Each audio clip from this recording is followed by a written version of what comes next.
Praise the Lord. ஆண்டவராகிய இயேசு கிறிஸ்துவின் இனிய நாமத்தில் உங்களை நான் வாழ்த்துகிறேன். உங்களுக்கு வாழ்த்துக்கள். இந்த காலையில் சந்திக்கிற சந்தோஷம். மார்க்கு எழுதின சுசேஷம் 13ஆம் அதிகாரம் 13வது வசனம். என் நாமத்து நிமித்தம் எல்லாராலும் பகைக்கப்படுவீர்கள், முடிவு பரியந்தம் நிலை நிற்பவனே ரட்சிக்கப்படுவான். கர்த்தருடைய நாமத்திற்கு மகிமை உண்டாவதாக. வேதம் என்ன சொல்லுது?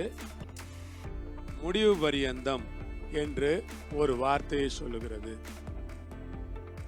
எந்த ஒரு காரியத்திலும் முடிவு பரியந்தம் என்பது ரொம்ப முக்கியமானது.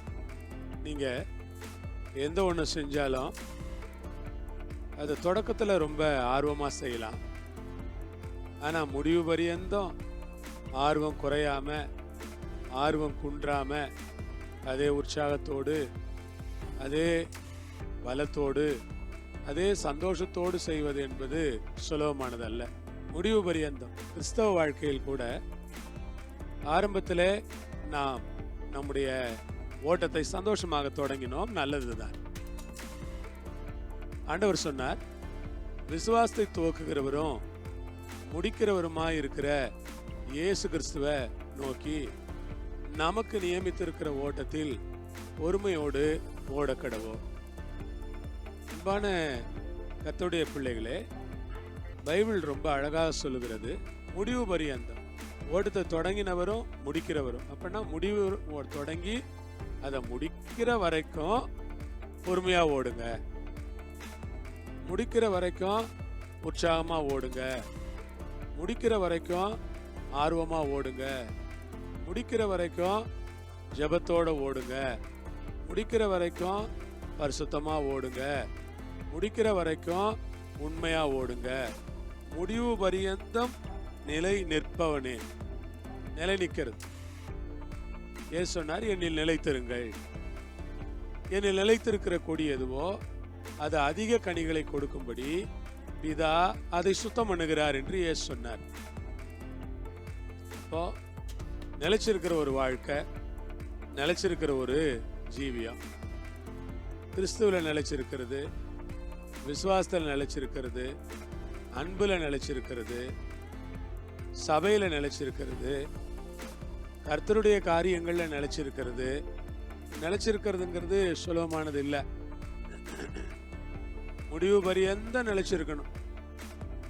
எல்லாம் பார்ப்பாங்க, என்ன அவரு முடிவு வரைக்கும் நிலைச்சிருக்கிறாரா? ஆமா, முடிவு வரைக்கும் நிலைச்சிருக்கிறார்.